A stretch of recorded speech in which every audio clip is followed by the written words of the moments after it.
அது சரியா அமெரிக்காவில் அரிசோனா மாகாணத்தில் இருக்கிற ஃபீனிக்ஸ் அப்படின்ற ஒரு நகரம். இந்த நகரம் என்னதான் பெருசா இல்லைனாலும் அந்த மாகாணத்துடைய தலைநகரமா இந்த ஃபீனிக்ஸ் நகரம் தான் செயல்பட்டுக்கிட்டு வருது. இந்த ஃபீனிக்ஸ் நகரில் உள்ள அவாதுகி அப்படின்ற பகுதியில தான் 30 வயது நேர்ந்த நம்முடைய இந்திய வம்சாவளியான பஞ்சாபி பெண்ணான நவநீத் கவுர் அப்படின்ற ஒரு பெண்மணி தன்னந்தனியா தன்னுடைய சொந்த வீட்டில் வாழ்ந்துகிட்டு வராங்க. மேற்கொண்டு இந்த நவநீத் கவுரை பத்தி சொல்லணும்னா எல்லார்கிட்டையும் சகஜமா பேசக்கூடிய ஒரு ஆளாவும், அன்பா இருக்கக்கூடிய ஒரு ஆளாவும், அக்கம் பக்கத்துல ஒரு நல்ல ரிலேஷன்ஷிப்பை வளர்த்துக்கக்கூடிய ஒரு ஆளாவும் தான் இருந்திருக்காங்க. இதனால பக்கத்து வீட்டுக்காரங்களான சரவந்தி அப்படின்ற ஒரு பெண்மணி கிட்ட தன்னுடைய வீட்டு கீயையுமே ஒரு எமர்ஜென்சிக்காக கொடுத்து வச்சிருக்காங்க. அதாவது இவங்க டே ஷிஃப்ட் நைட் ஷிஃப்ட்லாம் பார்க்கறதுனாலையும் தன்னுடைய வீட்டில் யாராவது உள்ள புகுந்து ஏதாவது பண்றதுக்கு சான்ஸ் இருக்கு அப்படின்ற உயிர் பயத்தினாலையும் இந்த பெண்மணி கிட்ட தான் வீட்டுடைய இன்னொரு ஸ்பேர் கீயை எமர்ஜென்சிக்காக கொடுத்து வச்சிருக்காங்க. ஆனா சரவந்திக்கு நமக்கு என்னைக்கு யூஸ் பண்ண போகுது அப்படின்னு தான் அந்த சாவியை வாங்கும்போது நினைச்சாங்க.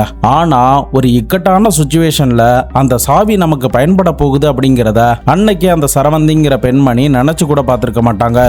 அதே அரிசோனா மாகாணத்தில் அசிஸ் டெக்னாலஜி அப்படின்ற ஒரு ஐடி கம்பெனியில தான் இவங்க ப்ராஜெக்ட் மேனேஜரா வேலை பார்த்துட்டு இருக்காங்க. என்னைக்குமே லீவ் போடாம போகிற இந்த நவநீத் கவுர் சரியா மார்ச் 30, 2007 அன்னைக்கு மட்டும் வரல அப்படின்னு சொல்லிட்டு இவங்க கூட வேலை பார்க்குற சக மேனேஜர்கள் மற்றும் ஊழியர்கள் எல்லாரும் கவலைப்பட்டிருக்காங்க. முக்கியமா அந்த கம்பெனியில இருந்து இந்த பெண்மணிக்கு கால் பண்ணி பார்க்குறாங்க. அப்போ இந்த நவநீத் கவுர் கிட்ட இருந்து எந்தவித ரெஸ்பான்ஸும் வரல. பொதுவாக அவங்க லீவ் போடுறாங்க அப்படிங்கிற பட்சத்தில் அவங்க முன்கூட்டியே இமெயில் பண்ணிடுவாங்க, அப்படி இல்லைன்னா இன்ஃபார்ம் பண்ணிடுவாங்க. ஆனா புதுசா இவங்க இன்ஃபார்ம் பண்ணாம லீவ் போட்டிருக்கிறதுனால ஒரு சந்தேகத்தை இவங்க கூட வேலை பார்க்குற ஜினா அப்படின்ற ஒரு பெண்ணுக்கு ஏற்படுத்த ஆரம்பிச்சது.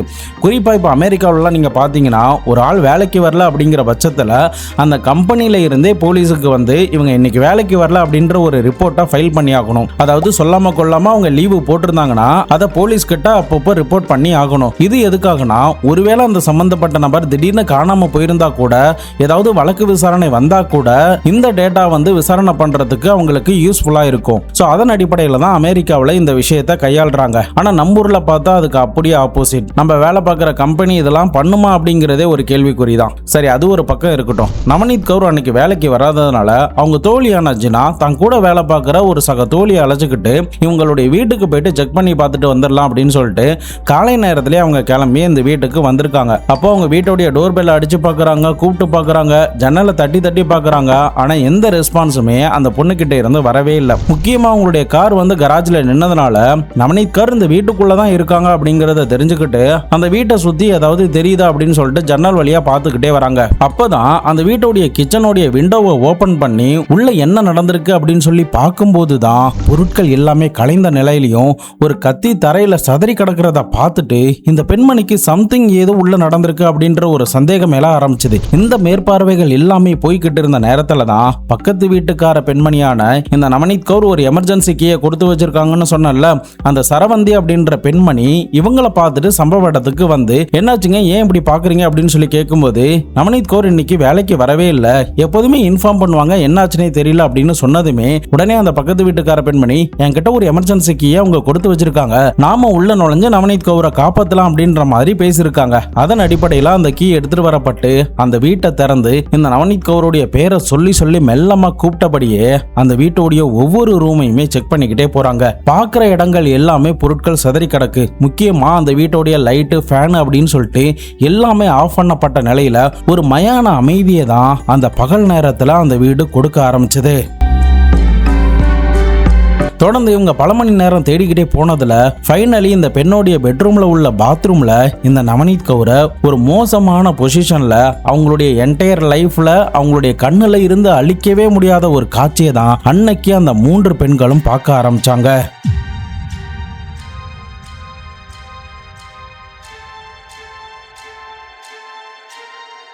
அடுத்த கட்டமாக இந்த பதட்டமான பெண்கள் உடனடியாக அந்த நாட்டோடைய எமர்ஜென்சி நம்பரான 911க்கு கால் பண்ணி இன்ஃபார்ம் பண்ணுறாங்க. போலீஸுமே சம்பவ இடத்துக்கு வந்து இந்த நவநீத் கவுரை பார்த்துட்டு அவங்களுமே பேரதிர்ச்சி ஆயிருந்திருக்காங்க. அன்னைக்கு நவநீத் கவுருக்கு என்ன தான் நடந்துச்சு, அப்படியே அந்த பாத்ரூம்ல என்ன பொசிஷன்ல அவங்க கண்டெடுக்கப்பட்டாங்க, எதனால அந்த வீட்டில் இருக்கிற பொருட்கள் எல்லாமே கலைந்து இருக்கணும், முக்கியமா அந்த வீட்டோடைய சீலிங் ஃபேன் எதனால உடைந்தபடி கீழே கிடக்கணும், இது எல்லாத்துக்குமான பதில போலீஸால கண்டுபிடிக்க முடிஞ்சதா இல்லையா? 19 வருஷத்துக்கு முன்னாடி அமெரிக்கா போலீஸுக்கு ஒரு பெரிய தலைவலியை கொடுத்த ஒரு முக்கியமான கேஸை பத்தி தான் இன்னைக்கான வீடியோல தெளிவா அலசி ஆராய போறோம். வீடியோவை எங்கேயுமே ஸ்கிப் பண்ணாம தொடர்ந்து பார்த்துக்கிட்டு வாங்க. நான் உங்கள் Babu Shankar. Welcome to Babu Shankar files.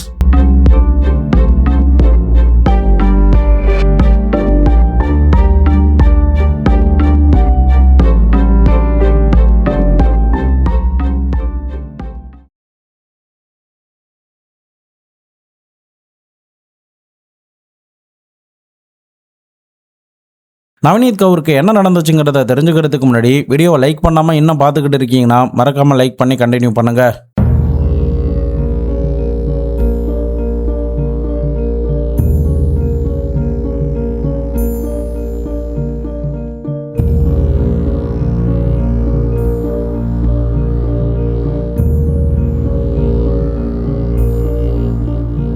Navneet கவுருடைய family ஒரு எஜுகேட்டட் ஃபேமிலி. அவங்களுடைய அப்பா இந்தியாவில் ஐபிஎஸ் ஆஃபீஸரா வேலை பார்த்துருக்காங்க. முக்கியமா அந்தமான் நிக்கோபார் தீவுல எல்லாம் அவங்க வேலை பார்த்துருக்காரு. இந்த பொண்ணுமே 2000 வரைக்குமே பஞ்சாப்ல இருக்கிற ஒரு யூனிவர்சிட்டியில சாஃப்ட்வேர் இன்ஜினியரிங் கோர்ஸ் முடிச்சதுக்கு பிறகுதான் அமெரிக்காவுக்கு விசா வாங்கிட்டு வந்திருக்காங்க. அதுக்கப்புறம் தொடர்ந்து அவங்க பல கம்பெனியில வேலை பார்க்க ஆரம்பிச்சாங்க. அவங்களுக்கு சிட்டிசன்ஷிப்லாம் கிடைக்க ஆரம்பிச்சது. இந்த நேரத்துல தான் வெறும் 3 தடவை பார்த்த ரஜிந்தர் சிங் அப்படின்ற ஒருத்தரை திருமணம் பண்ணிக்கிறாங்க. பட் அந்த திருமணமும் சொல்லிக்கிற மாதிரி இல்ல. கொஞ்ச நாட்கள்லயே உங்க கணவன் மனைவிக்குள்ள ஏற்பட்ட பிரச்சனையினால 2 பேரும் டிவோர்ஸ் ஆகி தனித்தனியா வாழ ஆரம்பிச்சிட்டாங்க. அமெரிக்காவை பொறுத்த வரைக்கும் ஒரு டிவோர்ஸ் கேஸ் நடக்குதுன்னா இந்த கணவன் மனைவி 2 பேரும் என்ன சம்பாதிச்சிருந்தாலும் பாதி அவங்களுக்குள்ள ஈக்குவலா ஷேர் பண்ணிக்கணும். சோ அதன் அடிப்படையில தான் சம்பவம் நடந்தா அந்த தனியா ஒரு வீட்டுல இருந்தாங்கன்னு சொன்னல, அந்த வீடு இவங்களுக்கு அந்த டிவோர்ஸ் ப்ராசஸ் நடக்கும்போது தான் கிடைச்சது. அதுக்கப்புறம் தான் இந்த பெண்மணி தன்னந்தனியா அந்த வீட்டுல வாழ ஆரம்பிச்சாங்க. தன்னால தனியா இருந்து எல்லாத்தையும் சமாளிக்க முடியும் அப்படின்ற ஒரு நம்பிக்கையோட தொடர்ந்து சின்சியரா வேலை பார்த்து தன்னுடைய கெரியரை நெக்ஸ்ட் லெவலுக்கு எடுத்துட்டு போகணும் அப்படின்னு நினைக்க ஆரம்பிச்சாங்க. பட் இவங்களுடைய நினைப்பு எல்லாம் நாசமா போற மாதிரி தான் ஒரு முக்கியமான ஒரு சம்பவம் அவங்களுடைய லைஃப்ல மறுபடியும் அரங்கேற ஆரம்பிச்சது. இயர் 2005ல யதார்த்தமா இவங்க அமெரிக்காவில் இருந்து பக்கத்து நாடான கனடா நாட்டில் இருக்கிற வான்கூவர் அப்படின்ற பகுதிக்கு இவங்க தன்னுடைய ஃபேமிலி கூட போயிருந்திருக்காங்க. அந்த இடத்துல தான் இந்த அவதார் சிங்கோடைய பழக்கம் இவங்களுக்கு கிடைக்க ஆரம்பிச்சது. முக்கியமா இவங்க 2 பேரும் 1995லயே ஒரு ஃபேமிலி மீட்டிங்ல பார்த்துருக்காங்க. பட் அதுக்கப்புறம் அவங்களுக்குள்ள எந்தவித கான்டாக்டும் இல்லாம 10 வருஷம் கழிச்சு 2005ல தான் ஒரு ஃபேமிலி ஃபங்க்ஷன்ல இவங்க பார்க்க ஆரம்பிச்சாங்க. 2 பேருக்குள்ளேயும் ஒரு நல்ல அண்டர்ஸ்டாண்டிங்கும் ஏற்பட ஆரம்பிச்சது. முக்கியமா இந்த அவதார் சிங்கோடைய ஃபேமிலி வந்து இந்த பொண்ணை திருமணம் பண்ணிக்கலாம் அப்படின்ற மாதிரி இவனுக்கு ஒரு சிச்சுவேஷனை கிரியேட் பண்ண ஆரம்பிச்சிட்டாங்க. ஸோ அதன் அடிப்படையில் தான் 2 பேருக்கும் ஆல்ரெடி கல்யாணமாகி ஒரு டிவோர்ஸ் ஆகியிருந்ததுனால இந்த லைஃப் வந்து நல்லா இருக்கும் அப்படின்னு நினைச்சு சரியா அக்டோபர் மாதம் 2005 வாக்குல திருமணம் பண்ணிக்கிறாங்க. பட் இந்த திருமணத்துக்கு பிறகுதான் இவங்களுடைய வாழ்க்கையில எதிர்பாராத திருப்பங்கள்லாம் நடக்க ஆரம்பிச்சது.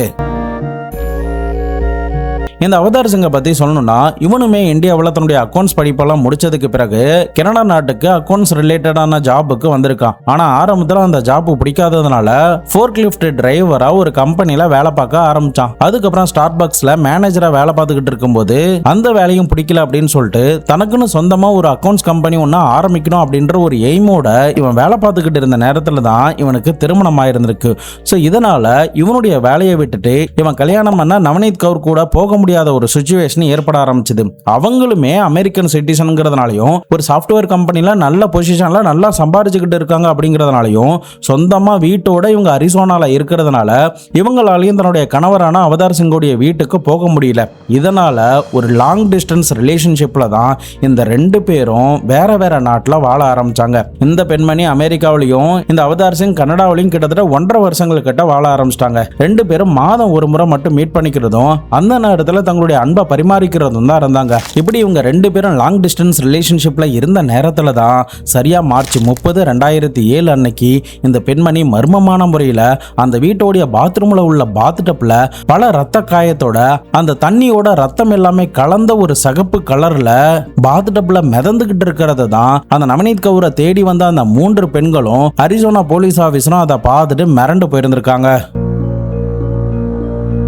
சம்பவ இடத்துக்கு ஃபாரன்சிக் டீம், டாக் ஸ்குவாட் எல்லாத்தையுமே வர வச்சு அந்த இடத்த இன்ச் பை இன்ச்சா செக் பண்ண ஆரம்பிச்சாங்க. அப்படி செக் பண்ணதுல அந்த பொண்ணை வேற ஒரு இடத்துல அவன் கொலை பண்ணியிருக்கணும் அப்படின்னும் அதுக்கப்புறம் தான் இழுத்துட்டு வந்து இந்த பாத்டப்ல போட்டிருக்கணும் அப்படின்ற மாதிரியான ட்ரேசஸ் எல்லாமே அந்த கிரைம் சீன்ல இருந்து கிடைச்சிச்சு. இன்னொரு பக்கம் பார்த்தா ஃபேன் வந்து உடஞ்சி கீழே கிடக்கு, அதுக்கு பக்கத்துல கயிறு கிடக்கு, அதுக்கு கொஞ்சம் தூரம் தள்ளி ஒரு கத்தி எல்லாம் கிடந்திருக்கு. இது ஒரு பக்கம் இருக்க போலீஸுக்குமே ஒரு துண்டு பேப்பர் கிடைச்சிருக்கு. அந்த துண்டு பேப்பர்ல என்ன 2.5 வருஷமா பாடாப்படுத்த அவமானப்படுத்தின இந்த செல்ஃபிஷை நான் கொலை பண்ணிட்டேன், என்னை ரொம்பவே டார்ச்சர் பண்ணா, அடுத்து என்ன நானே மாச்சிக்க போறேன் அப்படின்ற மாதிரி எழுதி இருந்திருக்கு. பட் அது யாரு எழுதுனா, இந்த வீட்டுக்குள்ள வந்த கில்லர் யாரு அப்படிங்கிறது போலீஸுக்கு அந்த நேரத்துல தெரியல. ஆனா ஒரு சில மணி நேரத்திலேயே அந்த கொஸ்டினுக்கு பதில் சொல்ற விதமா தான் இந்த ஜீனாங்கிற பெண்மணி பேக் யார்ட்ல இருந்து ஒரு துண்டு பேப்பரை எடுத்திருக்காங்க. அந்த துண்டு பேப்பரை போலீஸ் ஆபீசர் என்ன ஏதுன்னு செக் பண்ணி பார்க்கும்போது தான் நியூயார்க்ல இருந்து இந்த அரிசோனாக்கு ஒரு ஃபிளைட் மூலியமா இறந்து போன நவநீத் கவுருடைய கணவனான இந்த அவதார் சிங் வந்திருக்கான் அப்படின்னும், இந்த ஃபிளைட் டிக்கெட்டை கிரெடிட் கார்டு பயன்படுத்தி தான் புக் பண்ணிருக்காங்கிறது தெரிஞ்சதும் இமிடியேட்டா தங்களுடைய கண்ட்ரோல் ரூமுக்கு அனுப்பி இந்த டீடைல்ஸையும் அவனையுமே ட்ரேஸ் பண்ண ஆரம்பிச்சாங்க. முக்கியமா அவனுடைய கிரெடிட் கார்டை வச்சு செக் பண்ணி பார்த்ததுல அவன் நியூயார்க்ல இருந்து நியூ டெல்லிக்கு தப்பிச்சு போகிறதுக்கு ஃபிளைட் ஒன்னு புக் பண்ணிட்டான். அந்த ஃபிளைட் கிட்டத்தட்ட கிளம்புற ஸ்டேஜ்ல இருக்கு அப்படின்ற இன்ஃபர்மேஷன் போலீஸுக்கு கிடைச்சதுமே உடனடியாக சம்பந்தப்பட்ட ஏர்லைன்ஸுக்கு கால் பண்ணி இந்த மாதிரி அவன் ஒரு கொலையை பண்ணிட்டு அமெரிக்காவில இருந்து தப்பிச்சு போக போறான், அவனை அந்த ஃபிளைட்டுக்குள்ள ஏற விடாம தடுக்க பாருங்க அப்படின்ற மாதிரி சொல்றாங்க. ஆனா அந்த ஏர்லைன்ஸ்ல இருந்து என்ன சொல்றாங்கன்னா, போலீஸுக்கு இந்த அளவுக்குலாம் அதிகாரம் கிடையாது. அதே சமயம் இந்த ஃபிளைட் தற்போதைக்கு பசிபிக் கடலுக்கு மேல பல ஆயிரம் அடி உயரத்துல பறந்துகிட்டு இருக்கு. அதே சமயம் ரிட்டர்ன் எங்களால இப்போதைக்கு வர முடியாது அப்படின்ற மாதிரி சொல்றாங்க. பட் மேற்கொண்டு போலீஸ் ஆபீசர் என்னதான் உங்களுக்கு அதிகாரம் இல்லைனாலும் ஒரு ரெக்வஸ்டா தான் அந்த ஏர்லைன்ஸ் கிட்ட கேட்க ஆரம்பிச்சாங்க. முக்கியமா நீங்க பிரிட்டனுக்கு போங்க, அங்க உள்ள எங்க எம்பசில அவனை ஒப்படைங்க அப்படின்னு சொல்லியிருக்காங்க. பட் அதுக்குமே முடியாதுன்னு சொல்லிட்டாங்க. அதுக்கப்புறம் ஜெர்மன்ல ஒப்படைங்கன்னு சொல்றாங்க. பட் அதுக்குமே முடியாது, நாங்க எங்க ஃபிளைட் எடுத்தோமோ அங்கதான் நிப்பாட்டுவோம் அப்படின்னு திட்டவட்டமா அந்த ஏர்லைன்ஸும் சொல்லிட்டாங்க. ஸோ இதனால வேற வழி இல்லாம போலீஸ் அதிகாரிகள் நியூ டெல்லியில இருக்கிற தங்களுடைய எம்பசி ஆபீசருக்கு தகவல் எல்லாமே கொடுத்து அவனை பிடிக்கிறதுக்கு உண்டான ஏற்பாடுகள் எல்லாமே ஒரு பக்கம் பண்ண ஆரம்பிச்சாங்க. எதுக்காக இவங்க இவ்வளோ ஃபாஸ்டா பண்ணாங்கன்னா, ஒருவேளை இவன் இங்கிருந்து தப்பிச்சு போயிட்டானா அவனை ரிட்டர்ன் தன்னுடைய நாட்டுக்கு கொண்டு வர்றது சாதாரணமான ஒரு விஷயம் கிடையாது. ஏகப்பட்ட சட்ட சிக்கலும் டாக்குமெண்ட் ப்ராசஸும் இருக்கும். அதுக்கே பல வருடங்கள் கிட்ட ஆகிடும். இதனாலதான் அந்த ஃபிளைட் வேற நாட்டுக்கு போகிறதுக்குள்ளேயே தங்களுடைய நாட்டிலேயே வச்சு பிடிக்கணும்னு போலீஸ் அதிகாரிகள் முயற்சி பண்ணாங்க. பட் அது எல்லாமே தோல்வியில தான் முடிஞ்சது. அவனை ரிட்டர்ன் இந்த நாட்டுக்கு கொண்டு வரதுக்கே கிட்டத்தட்ட 4 வருஷத்துக்கு மேல போலீஸுக்கு ஆயிட்டு. கிரைம் சீன்ல இருந்து மீட்டெடுக்கப்பட்ட நவநீத் கவுருடைய சடலத்தை மீட்டு போலீஸ் அதிகாரிகள் பிரேத பரிசோதனைக்கு அனுப்பியிருக்காங்க. அப்போ மருத்துவர்கள் அந்த பொண்ணுடைய சடலத்தை சோதனை பண்ணிட்டு என்ன சொல்றாங்கன்னா, இந்த பொண்ணை வெவ்வேறு ஸ்டேஜ்ல கொலை பண்ணியிருக்கிற மாதிரி தான் தெரியுது, அதுவும் துன்புறுத்தி இருக்கிற மாதிரி தெரியுது அப்படின்னு சொல்றாங்க. முதற்கட்டமா அந்த பெண்ணுடைய தலையில ஏதோ ஒரு ஹெவியான ஆப்ஜெக்டை வச்சு அடிச்சிருக்கணும், அதுக்கப்புறம் அவங்க உடல் ரீதியா பயங்கரமா தாக்கி இருக்கணும் அப்படின்னும், அதன் பிறகு அவங்களுடைய கழுத்தை நெரிச்சு கொலை பண்றதுக்கு முயற்சி பண்ணிருக்கணும் அப்படின்னும், அதுக்கப்புறமா தான் அவங்க சாகல அப்படின்னு சொல்லிட்டு தரதரன்னு இழுத்துட்டு போயிட்டு அந்த பாத்டப்குள்ள ஒருவேளை போட்டிருக்கலாம். அங்க போட்டதுக்கு பிறகுதான் எஞ்சி இருந்த அந்த உயிரும் தண்ணீர்ல மூழ்கி போயிருக்கணும் அப்படின்ற ஒரு ஸ்டேட்மெண்ட்டை போஸ்ட்மார்டம் ரிப்போர்ட்ல மருத்துவர்கள் கொடுத்திருந்திருக்காங்க. அடுத்த கட்டமா போலீஸ் அதிகாரிகள் அவனுடைய ஃபிளைட் கிட்டத்தட்ட 14 மணி நேரம் கிட்ட டிராவல் பண்ணி நியூ டெல்லிக்கும் வந்திருக்கு. அங்க அமெரிக்கன் ஆபீசர்ஸ் டெல்லி போலீஸோடைய உதவியோட அவனை கைது பண்ணி கஸ்டடியில் எடுத்து விசாரணை பண்ணும்போது தான் நான் தான் நவநீத் கவுரை கொலை பண்ணேன், எதுக்காக கொலை பண்ண, எப்படி கொலை பண்ண அப்படின்ற முதற்கொண்டு எல்லாத்தையுமே ஒண்ணு விடாம போலீஸ் கிட்ட சொல்லியிருந்திருக்கான். பட் அவன் என்னதான் இந்த மாதிரி சொல்லியிருந்தாலும் அவனை நாடு கடத்துறதுக்கு அமெரிக்கன் சைட்ல இருந்து கேட்கப்பட்டிருந்திருக்கு. பட் அந்த நேரத்தில் அவன் திகார் ஜெயில இருந்தபடியே கோர்ட்ல என்ன சொல்லிடுறானா, நான் ஒரு நிரபராதி, ஒருவேளை நான் அங்க போனேன்னா எனக்கு மரண தண்டனை கொடுக்கிறதுக்கு சான்ஸ் இருக்கு, அதனால என்ன அங்க அனுப்பாதீங்க, நான் எந்த குற்றமுமே பண்ணல அப்படின்ற மாதிரி ஒரு மனுவை ஒன்று போட்டிருந்திருக்கான். பட் இவன் சொல்றது உண்மையா பொய்யாங்கிறத நிரூபிச்சு ஆகணும். ஒன்னு அமெரிக்கன் எம்பசில இருந்து நிரூபிக்கணும், அப்படி இல்லைன்னா லோக்கல் போலீஸ் ஆபீசர் அதை நிரூபிக்கணும். அப்படி இருந்தா மட்டும்தான் இவனை நாடு கடத்தவே முடியும். பட் என்னதான் மேலோட்டமா இவன் குற்றவாளின்னு தெரிஞ்சாலும் இவனுக்கு எதிராக ஸ்ட்ராங்கான எவிடன்ஸ் இல்லாததுனால இந்த வழக்கு ஒரு 4 வருஷம் கிட்ட இழுத்தடிக்க ஆரம்பிச்சது. ஸோ ஃபைனலி இவனை 2011லயோ 12லயோ தான் அமெரிக்காவுக்கு நாடு கடத்திருக்காங்க. அங்க அவங்களுடைய ஸ்டைல விசாரணை பண்ணும்போது தான் ஏன் கொலை பண்ண, எப்படி கொலை பண்ண எல்லா விஷயத்தையுமே சொல்ல ஆரம்பிச்சான். முக்கியமா அவன் என்ன சொன்னானா, நாங்க 2 பேரும் விருப்பப்பட்டு தான் கல்யாணம் பண்ணோம். பட் எனக்கு கொஞ்சம் பேக்வேர்டான திங்கிங் உண்டு. அந்த பொண்ணு என்ன கல்யாணம் பண்ணதுக்கு பிறகு வீட்லயே ஹவுஸ் ஒய்ஃபா இருந்து இந்தியாவில் எப்படி எங்களுடைய பெண்கள் ட்ரெடிஷ்னலா ஒரு வேலை பண்ணுவாங்களோ அந்த மாதிரி வீட்டு வேலை பார்க்கக்கூடிய ஒரு பெண்ணா தான் இவ இருப்பா அப்படின்னு நான் நினைச்சேன். இதனாலதான் கல்யாணத்துக்கு முன்னாடியே இதை பத்தி பேசவே இல்லை. என்னுடைய முதல் திருமணம் கூட அப்படிதான் இருக்கும்னு நினைச்சேன். ஆனா இந்த 2 திருமணம் குணமே எனக்கு ஆப்போசிட்டா தான் இருந்துச்சு. முக்கியமா இந்த நவநீத் கௌரை நான் வேலை பார்க்குற கனடா நாட்டுக்கு வர சொன்னேன். ஆனா அவ வர முடியாதுன்னு சொல்லிட்டா. அவளுக்குமே இந்த மேரேஜ் லைஃப்ல உடன்பாடு இல்ல. என் கூட அவ சேர்ந்து வாழவே இல்ல. மாசம் ஒரு முறை மட்டும் நானும் அப்படி இல்லைன்னா அவளோ என்ன பார்க்க வருவா. இப்படி எங்களுடைய ரிலேஷன்ஷிப் போய்கிட்டு இருந்த நேரத்துல தான் ஒரு நாள் அவளுடைய ஹார்ட்ல ஒரு மேஜர் சர்ஜரி ஒன்று பண்ண வேண்டிய ஒரு சுச்சுவேஷன் ஏற்பட்டுச்சு. நீ இங்க வந்துட்டீன்னா நான் உன்னை பார்த்துக்கிறேன், நீ ஏன் அங்க இருந்து தனியா கஷ்டப்படுற அப்படின்ற மாதிரி சொன்னேன். பட் அந்த நேரத்தில் என்னுடைய ஃபேமிலி, என்னுடைய வேலை, என்னுடைய வீடு, என்னுடைய வருமானம் அப்படின்னு எல்லாமே இங்கே தான் இருக்கு. நான் ஒரு வேளை அங்கே வந்துட்டேன்னா எனக்கு டிலே ஆகும், நிறைய நாட்கள் லீவ் போடுற மாதிரி ஆகிடும். இதனால நான் அங்கே வரல, எதாக இருந்தாலும் இங்கேயே பார்த்துக்கிறேன் அப்படின்னு சொல்லி தான் இந்த நவநீத் கௌர் அமெரிக்காவில் இருந்துக்கிட்டே தன்னுடைய ட்ரீட்மெண்ட் சர்ஜரி எல்லாமே முடிச்சிருக்காங்க. அந்த நேரத்தில் இவங்களை பார்த்துக்கிறதுக்காக அவன் வந்திருக்கான். அப்போது அந்த பொண்ணு அசந்த நேரத்தில் அவங்களுடைய மொபைல் ஃபோன், அவங்களுடைய கம்ப்யூட்டர், அவங்களுடைய டைரியை செக் பண்ணி பார்த்துருக்கான். அந்த நேரத்தில் தான் அவன் எதிர்பார்க்காத ஒரு விஷயத்த அந்த பொண்ணு எழுதியிருந்த ஒரு டைரியில் பார்த்துருக்கான். அந்த டைரியில் என்ன இருந்திருக்குன்னா, இந்த நவநீத் கௌருக்கு இவன் மேலே இன்ட்ரெஸ்ட் இல்லாத மாதிரியும், இவன் பழைய ஆள் மாதிரி இருக்கான், நம்மளை வேலை பார்க்கலாம் விட மாட்டான் போல, நம்மளுடைய சொந்த காலில் நம்மளால நிற்க முடியாது போல, அவனுடைய ஊருக்கு வர சொல்லி என்னை ஃபோர்ஸ் பண்ணிக்கிட்டே இருக்கான், என்னுடைய வேலை எல்லாமே பாதிக்கும், அதனால நான் அவனை சீக்கிரமாகவே டைவர்ஸ் பண்ண போகிறேன் அப்படின்ற மாதிரி எழுதியிருந்திருக்கான். இதை பார்த்ததுக்கு பிறகுதான் அவனுக்கு பயங்கரமான ஒரு ஆத்திரம் ஏற்பட ஆரம்பிச்சுது. அதனால அந்த பொண்ணு ஒரு கட்டத்தில் தேறி வர ஆரம்பிச்சதுக்கு பிறகு சண்டைகள் எல்லாமே மெல்ல மெல்லமாக ஸ்டார்ட் ஆகுது. இவனுமே பழையபடி கனடா நாட்டுக்கு போயிட்டு வேலைகளை பார்க்க ஆரம்பிச்சான். இந்த பெண்மணியுமே தன்னுடைய வேலைகளை பார்க்க ஆரம்பிச்சாங்க. தொடர்ந்து ரெண்டு பேருக்குள்ள இருக்கிற கான்வர்சேஷன் பயங்கர ஹீட்டடா ஒவ்வொரு நாளுமே போக ஆரம்பிச்சது. இந்த நேரத்துல தான் அந்த பொண்ணு எங்கெங்கெல்லாம் போறா, என்னென்னலாம் பண்றா அப்படிங்கிறத ஒன்னு ஒன்னா இவன் வாட்ச் பண்ண ஆரம்பிச்சான். முக்கியமா நவநீத் கௌருடைய தோழிக்கு ஒரு நாள் இவன் கால் பண்ணும்போது அவ ஃப்ரெண்ட்ஸ் கூட பக்கத்துல இருக்கிற பீச்சுக்கு போயிருக்கா, ரெசார்ட்டுக்கு போயிருக்கா அப்படின்னு சொன்னதுமே தன்னுடைய மனைவி மேல ஒரு பொசசிவ்னஸ் இவனுக்கு ஏற்பட ஆரம்பிச்சது. தன்னுடைய மனைவி தாங்கிட்ட இந்த மாதிரி சுதந்திரமா இல்லாம இப்படி கண்டமேனிக்கு ஊரை சுத்துறாளே அப்படின்ற ஒரு ஆத்திரமும், தான் கூட வந்து சேர்ந்து வாழல, இவப்பட்டே தனியா இருக்காளே அப்படின்ற ஒரு கோபமும் இவனுடைய மனசுக்குள்ள ஆழமா ஊறி போக ஆரம்பிச்சுது. அந்த கோபத்துல தான் ஒரு நாள் இந்த நவநீத் கௌருக்கு கால் பண்ணி பயங்கரமா சண்டை போட்டு இருந்திருக்கான். அப்போ எனக்கு டிவோர்ஸ் கொடு அப்படின்னு அந்த பொண்ணு சொன்னதுமே, உனக்கு நான் டிவோர்ஸ் கொடுக்கறதுக்கு பதிலா உன்னை கொலை பண்றது தான் பெட்டர் அப்படின்ற மாதிரி கோபத்துல சொல்லி இருந்திருக்கான். ஸோ இதனால பயந்து போன இந்த நவநீத் கௌர் தனக்கு என்ன வேணாலும் எப்ப வேணாலும் இவனால நடக்கலாம் அப்படின்னு சொல்லி தான் தன்னுடைய வீட்டு சாவியை எமர்ஜென்சி பர்பஸ்க்காக பக்கத்து வீட்டுக்கார தோழியான சரவந்தி அப்படின்ற பெண் கிட்ட இவங்க கொடுத்திருக்காங்க. அதுக்கப்புறம் இவங்க பயத்தோடய தான் அவங்களுடைய வேலைக்கு போய்கிட்டு இருந்த நேரத்துல மார்ச் 29, 2007 வாக்குல இவன் கனடால இருந்து தன்னுடைய மனைவியை பார்க்கறதுக்கு வந்திருக்கான். அப்போ ரெண்டு பேருக்குள்ளயும் பயங்கரமான ஆர்குமெண்ட் ஏற்பட ஆரம்பிக்குது. தான் கூட வாழாம தன்னுடைய லைஃபே நீ ஸ்பாயில் பண்ணிட்டா அப்படின்னு சொல்லிட்டு அந்த பொண்ணை பயங்கரமா அடிக்க ஆரம்பிச்சான். கொடூரமான முறையில தாக்குனா, கழுத்தை நெரிச்சு கொலை பண்றதுக்கு முயற்சி பண்ணா. பட் அது எல்லாம் பண்ணியும் அவங்க உயிரோட துடிச்சுக்கிட்டு இருந்ததுனால மறுபடியும் அதை உறுதிப்படுத்துறதுக்காக பாத்ரூம்ல தூக்கி போட்டுட்டு அங்கிருந்து இவன் இந்தியாவுக்கு எஸ்கேப் ஆகி போயிருந்திருக்கான். எதனால ஃபேன் உடைஞ்சிச்சு, நீ உன்னுடைய உயிரை மாற்றிக்கிறதுக்கு முயற்சி பண்ணியா அப்படின்னு சொல்லி கேட்கும்போது அதெல்லாம் எதுவுமே இல்லை அப்படின்ற மாதிரி ரொம்ப கூலா ஆன்சர் பண்ணியிருந்திருக்கான். இன்னொரு பக்கம் அமெரிக்கன் போலீஸும் 4 வருஷம் கழிச்சு தான் இவனை டைரக்டா மீட் பண்ணி விசாரணை பண்ணியிருந்திருக்காங்க. இதனால என்ன நடந்துச்சு அப்படிங்கிறத எக்ஸாக்டா அவனால சொல்லவும் முடியல. ஸோ இப்படியே அந்த வழக்கு விசாரணைகள் எல்லாமே நடந்துகிட்டே போகுது. ஒரு துண்டு சீட்ல இவன் எழுதியிருந்தான்னு சொன்னல, அந்த ஹேண்ட் ரைட்டிங் வந்து இவனுடைய ஹேண்ட் ரைட்டிங் கூட மேட்ச் ஆயிருந்திருக்கு. இவனுமே தன்னுடைய உயிரை மாற்றிக்கிறதுக்கு அந்த பொண்ணை கொலை பண்ணிட்டு முயற்சி பண்ணியிருக்கான் அப்படிங்கிறதும் தெரிய வந்துச்சு. ஸோ அதுக்கப்புறம் ஏதோ ஒரு தைரியத்தை வர வச்சுக்கிட்டு தான் நம்ம இங்கிருந்து எஸ்கேப் ஆகி போகலாம் அப்படின்னு சொல்லிட்டு டிக்கெட் புக் பண்ணி இந்தியாவுக்கே தப்பிச்சு போயிருக்கான் அப்படின்ற ஒரு தேரியை நீதிமன்றத்தில் போலீஸ் சைடில் இருந்து வைக்கப்பட்டுச்சு. தொடர்ந்து இந்த வழக்கை டிலே பண்ணணுங்கிறதுக்காக இவனுடைய லாயர் கூட சேர்ந்து என்னென்ன வேலைகள்லாம் பண்ணலாமோ, என்ன மாதிரியான சட்ட சிக்கல்லாம் உருவாக்கலாமோ அதை எல்லாத்தையுமே உருவாக்கி டிலே பண்ண ஆரம்பிச்சான். தொடர்ந்து இந்த வழக்கு நடந்துகிட்டே போகுது. ஃபைனலி ஒரு 12 வருஷம் கழிச்சு அந்த பொண்ணு இறந்து போய் 12 வருஷம் கழிச்சு தான் இவனுக்கு ஆயுள் தண்டனையை நீதிமன்றம் கொடுத்திருக்கு. ஆரம்பத்துல அந்த அரசு தரப்புல இருந்து மரண தண்டனை தான் கொடுக்கணும் அப்படின்னு சொன்னாங்க. ஆனா அவனுடைய மனநிலையில ஏதோ பிரச்சனை இருக்கு அப்படின்னு சொல்லி ஒரு காரணம் சொல்லப்பட்டதுனால தான் பரவலே இல்லாத ஒரு ஆயுள் தண்டனையை பின் நாட்கள் நீதிமன்றம் அவனுக்கு கொடுத்துச்சு. தற்போதைக்கு இவன் அமெரிக்காவில் இருக்கிற ஜெயில தான் கம்பி பண்ணிக்கிட்டு இருக்கான்.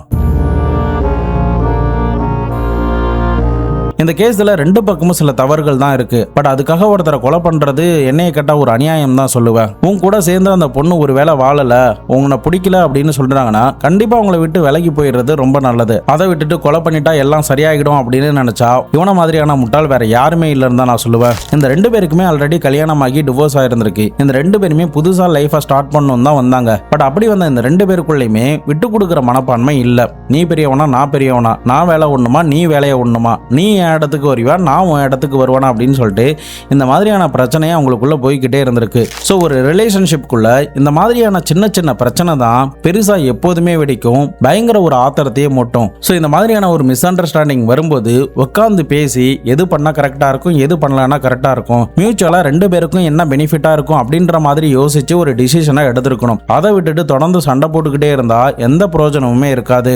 ஆத்திரத்தில் எடுக்கிற ஒரு தவறான முடிவு மற்றவங்களுடைய லைஃப்லையும் நம்முடைய லைஃப்லையும் எவ்வளவு பெரிய ஒரு ஆபத்தை ஏற்படுத்தும் அப்படிங்கிறத நிச்சயமா இந்த சம்பவத்தின் மூலமா நம்மளால தெரிஞ்சு கொள்ள முடியுங்கிறத நம்புறேன். நீங்க இந்த சம்பவத்தை பத்தி என்ன நினைக்கிறீங்க அப்படிங்கிறத மறக்காம கமெண்ட் பாக்ஸ்ல சொல்லுங்க. இதை பத்தி உங்களுடைய நண்பர்களும் தெரிஞ்சுக்கணும்னு நினைச்சீங்கன்னா அவங்களுக்கும் ஷேர் பண்ணி விடுங்க. வீடியோவை இன்னும் நீங்க லைக் பண்ணலனா மறக்காம லைக் பண்ணி விட்டுட்டு போங்க.